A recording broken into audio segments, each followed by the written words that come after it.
हुस्न और इश्क। सौरभ के साथ शादी होने से पहले मेरा रूप-यौवन हमेशा मेरे लिए परेशानी का कारण बनता रहा। अपनी खूबसूरत बेटी को समाज में मौजूद भेड़ियों से बचाने की चिंता में मेरे मम्मी पापा मेरे ऊपर कड़ी निगाह रखते थे। उनकी जबरदस्त सख्ती के चलते भेड़िए ही नहीं बल्कि मेमने भी मेरे नजदीक आने का मौका नहीं पा सके। सारा दिन शीशे के सामने खड़ी न रहा कर। बाजार जाने के लिए इतना क्यों सज-धज रही है? लड़कों के साथ ज्यादा हंसेगी बोलेगी तो बदनाम हो जाएगी।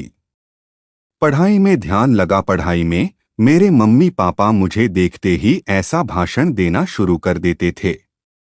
मेरी बड़ी बहन भी सुंदर है, पर मुझसे बहुत कम। ऐसा 2 बार हुआ कि उसे देखने लड़के वाले आए पर पसंद मुझे कर गए। इन दोनों घटनाओं के बाद मैं उसकी नज़रों में खलनायिका बन गई। बहन का बहन पर से ऐसा विश्वास उठा कि राकेश जीजाजी के साथ अब भी अगर वह मुझे अकेले में बातें करते देख ले तो सब काम छोड़कर हमारे बीच आ जमती है।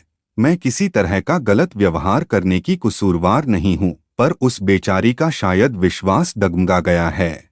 मुझे लड़कियों के कॉलेज में दाखिला दिलाया ही जाना था, पर मेरे मम्मी पापा का यह कदम भी मेरी परेशानियों को कम नहीं कर सका। वहां मुझे अपनी सहेलियों की जलन का सामना करना पड़ा।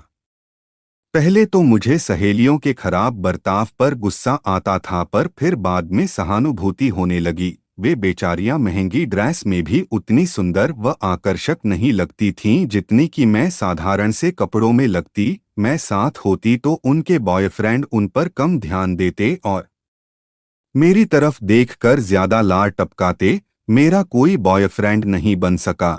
मेरे मम्मी पापा ने मेरी 2 से 3 सहेलियों को अपना जासूस बना रखा था। कभी कभी तो मुझे बाद में पता लगता था कि कोई लड़का मुझ में दिलचस्पी लेने लगा है, पर उनके जासूस उन तक यह खबर पहले पहुंचा देते। बाद में मेरी जान को जो मुसीबत खड़ी होती थी उससे बचने को मैंने लड़कों के साथ फ्लर्ट करने का मजा कभी नहीं लिया। अपना सारा इतराना, सारी अदाएं, सारी रोमांटिक छेड़छाड़, सब कुछ मैंने अपने भावी जीवनसाथी के लिए मन में सुरक्षित रख छोड़ा था। भला हो सौरभ की मम्मी का, जिन्होंने अपने काबिल व स्मार्ट बेटे के लिए तगड़ा दहेज लेने के बजाय चांद सी सुंदर बहू लाने की जिद पकड़ रखी थी। सौरभ से शादी हो जाना मेरी जिंदगी की सबसे बड़ी लॉटरी के निकलने जैसा था। हम दोनों ने मनाली में हनीमून का जो पूरा 1 सप्ताह गुजारा, वे दिन मेरी जिंदगी के सबसे खूबसूरत और मौज मस्ती से भरे दिन गिने जाएंगे। मेरी सुंदरता ने उनके दिलो दिमाग पर जादू सा कर दिया था। मुझे अपनी मजबूत बाहों में कैद करके जब वे मेरे रूप की तारीफ करना शुरू करते तो पूरे कवि नजर आते। लोगों की आंखों में हमारी जोड़ी को देखकर जो तारीफ के भाव पैदा होते हैं, वे मेरे दिल को गुदगुदा जाते हैं। शिखा, तुम तो जमीन पर उतर आई परी हो, स्वर्ग से आई अप्सरा हो, रुपहले पर्दे से मेरी जिंदगी में उतर आई बॉलीवुड की सबसे सुंदर हीरोइन से भी ज्यादा सुंदर मेरे दिल की रानी हो। वे मेरी यूं तारीफ करते तो मैं खुद पर इतरा उठती थी। हनीमून से लौटने के बाद मेरे सास ससुर और ननद ने मुझे सिर आंखों पर बैठा कर रखा। रिश्तेदार और पड़ोसी जब घर में आकर मेरी सुंदरता की तारीफ करते तो मेरे ससुराल वालों के सिर गर्व से ऊंचे हो जाते। घर में आने वाले हर इंसान की मेरे रंगरूप की यूं दिल खोलकर तारीफ करना महीने भर तक तो मेरी ससुराल वालों को अच्छी तरह हजम हुआ, पर इसके बाद बदहजमी का सबब बन गया। सूरत के साथ सीरत अच्छी न हो तो लड़कियों को ससुराल में बहुत नाम सुनने को मिलते हैं। बहुरानी, जरा काम करते हुए हाथ जल्दी जल्दी चलाया करो। मेरी सास ने जिस दिन रसोई में मेरी ऐसी आलोचना करने की शुरुआत करी, मैं समझ गई कि अब इस घर में सुख शांति व आराम से जीने का समय समाप्त होने की तरफ चल पड़ा है। घर गृहस्थी के काम करने में मैं उतनी ही कुशल हूँ जितनी मेरी ननद नेहा, पर मेरी सास को सिर्फ मेरे ही काम में नुक्स निकालने होते हैं।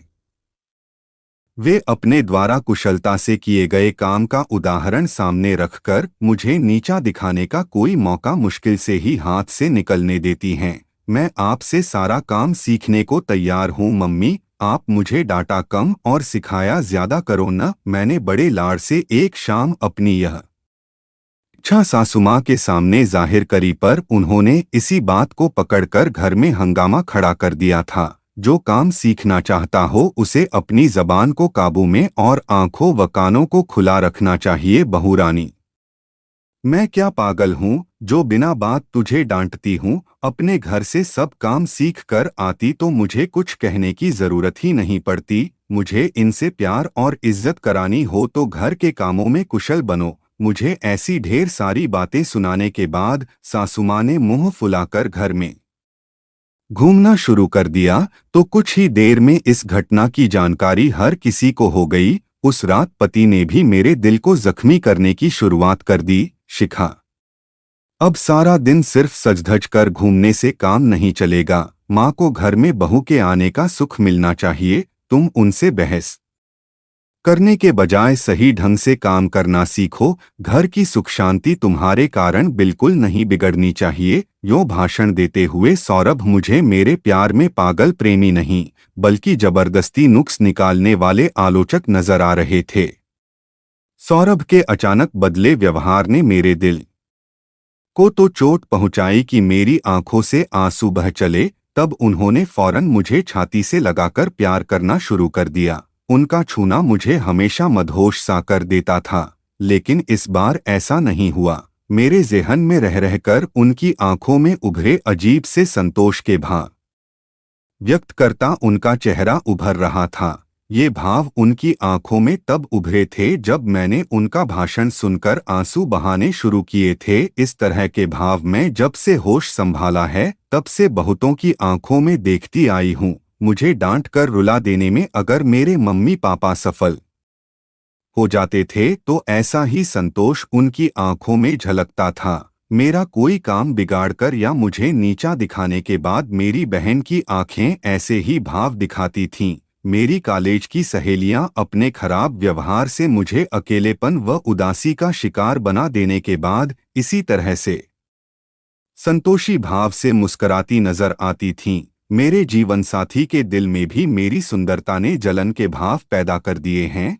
यह विचार अचानक मेरे मन में कौंधा तो मैं उनके कंधे से लग फूट फूट कर रोने लगी। जिस जीवन साथी के साथ मैंने अपनी सारी खुशियां और मन की सुख शांति जोड़ रखी थी, वह भी मेरी सुंदरता के कारण हीन भावना का शिकार बन बैठेगा। यह एहसास मुझे अंदर तक झकझोर गया। सौरभ का व्यवहार मेरे प्रति बदलने लगा था। मैंने ध्यान से सोचा तो सौरभ के व्यवहार में पिछले दिनों धीरे धीरे आए अंतर को पकड़ लिया। जब भी उनका कोई दोस्त मेरी तारीफ करता या मेरे साथ हंसी मजाक करने लगता तो उन्हें मैंने कई बार संजीदा होकर खिंचा खिंचा सा व्यवहार करते देखा था। अपने पुराने अनुभवों के आधार पर मैं बखूबी जानती थी कि आगे क्या होने वाला है। धीरे धीरे सौरभ की टोकाटाकी बढ़ती और फिर वे मुझे नीचा दिखाने की कोशिश शुरू कर देते। पहले अकेले में और फिर अन्य लोगों के सामने। आगे चलकर हमारे मधुर संबंध बिगड़ जाएंगे, इस सोच ने मुझे रात भर जगाया और ढेर सारे खामोश आंसू मेरी आंखों से गिरवा दिए। अपनी सास के कटु व्यवहार को सहन करने की ताकत मुझे में थी, पर सौरभ के प्यार में रत्ती भर भी कमी आए यह मुझे स्वीकार नहीं था। मुझे कुछ करना ही होगा। अपनी शादीशुदा जिंदगी को मैं उनके मन में पैदा हो रही जलन की कड़वाहट से कभी खराब नहीं होने दूंगी। मन ही मन ऐसा सोचकर मैंने अगली सुबह बिस्तर छोड़ा। अपने विवाहित जीवन की खुशियां तय करने का एक सूत्र मेरी पकड़ में जरूर आया। मनाली में भी बहुत से लोगों ने मेरी सुंदरता की तारीफ करी थी और सौरभ कभी किसी से रत्ती भर नाराज नहीं हुए थे। उल्टा मेरी तारीफ सुनकर उनकी छाती गर्व से फूल जाती थी। यहाँ उनके रिश्तेदार, परिचित और दोस्त मेरी तारीफ करते हैं तो वे जलन का शिकार बन रहे हैं। उनकी प्रतिक्रिया में ऐसा अंतर क्यों पैदा हो रहा है? इस सवाल का जवाब शायद मैंने ढूंढ भी लिया था। मनाली में मेरी तारीफ करने वाले लोग हम दोनों के लिए अजनबी थे। वे हमारी जिंदगी का हिस्सा नहीं थे। उनके द्वारा करी गई मेरी तारीफ सौरभ को अपनी उपेक्षा नहीं लगती थी। वे उन लोगों की बातों को ऐसे नहीं लेते थे जैसे हम दोनों के व्यक्तित्वों के बीच तुलना की जा रही हो। अब मेरी तारीफ उनके अंदर नकारात्मक भावनाएं पैदा करवा रही थी। इस गलत प्रतिक्रिया की जड़ों को मुझे किसी भी कीमत पर मजबूत नहीं होने देना था। अपनी विवाहित जिंदगी में से मैं प्यार व रोमांस की गर्माहट कभी नहीं खोना चाहती थी।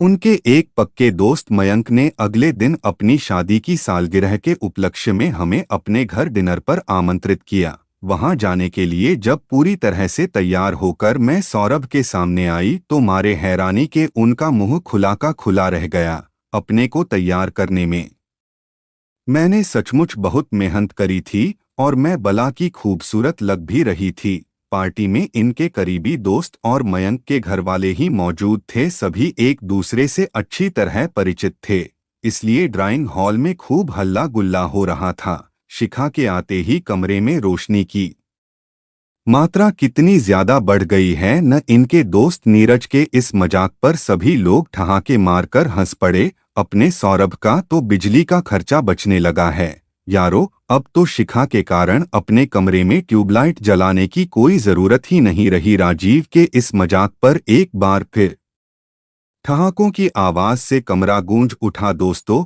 रोशनी के कारण सोने में दिक्कत तो जरूर आती होगी अपने यार को। अरे, रात भर सोता ही कौन है। इस बार मिले जुले ठहाकों की ऊंची आवाज आसपास के घरों तक जरूर पहुंच गई होगी। मैंने साफ महसूस किया कि सौरभ अब जबरदस्ती मुस्करा रहे थे। उन्हें मेरा सबके हंसी मजाक का केंद्र बन जाना अच्छा नहीं लगा था।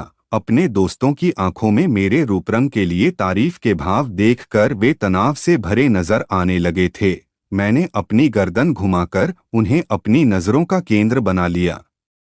उनके कान के पास अपने होंठ ले जाकर मैंने पहले चुंबन की हल्की सी आवाज निकाली और फिर प्यार से उनकी आंखों में झांकते हुए दिलकश अंदाज में मुस्कुराने लगी। हमारे चारों तरफ लोग दिल खोलकर हंस बोल रहे थे, पर मेरा ध्यान पूरी तरह से अपने जीवनसाथी के चेहरे पर केंद्रित था। मानो इस पल पूरे कमरे में मेरे लिए सौरभ के अलावा कोई और मौजूद ही न हो। उनका पूरा ध्यान केंद्रित कर मैंने उनके सभी दोस्तों को अजनबियों की श्रेणी में खड़ा कर दिया था। वे तो इधर-उधर देख भी रहे थे, पर जब भी उन्होंने मेरी तरफ देखा तो हर बार मुझे अपने चेहरे को प्यार भरे अंदाज में ताकते हुए पाया, मानो वे मेरे प्यार में खो जाना चाहते हों। वे अचानक खुशी भरे अंदाज में मुस्कराने लगे तो मेरा चेहरा फूल सा खिल उठा। आई लव यू, मैंने बहुत धीमी आवाज में कहा और फिर शर्माकर नजरें झुका लीं। अपने जीवन साथी को जलन की भावना से आजाद करने का तरीका मैंने ढूंढ लिया था। उस रात कोई भी मेरी जरा सी तारीफ करता तो मैं फौरन मुस्कराते हुए सौरभ की तरफ यूं प्यार से देखने लगती, मानो कह रही हूं कि वह मेरी नहीं आपकी पत्नी की तारीफ हो रही है। जनाब, आप संभालिए अपने इस दोस्त को। व्यक्तिगत तौर पर इनके मुंह से अपनी तारीफ सुनने में मेरी कोई दिलचस्पी नहीं है। मुझे लगता है कि मैंने अपने विवाहित जीवन की रोमांस भरी मौज मस्ती को सदा तरोताज़ा रखने का तरीका ढूंढ लिया है। मेरी खूबसूरती अब उनके मन में मायूसी व जलन पैदा करने का कारण कभी नहीं बनेगी। जरा सी समझदारी दिखाकर मैंने हुस्न और इश्क की उम्र को बढ़ा दिया है। तो दोस्तों, कैसी लगी हमारी कहानी? अगर कहानी पसंद आए तो लाइक करें, चैनल को सब्सक्राइब करें, बेल आइकॉन ऑन करें। धन्यवाद।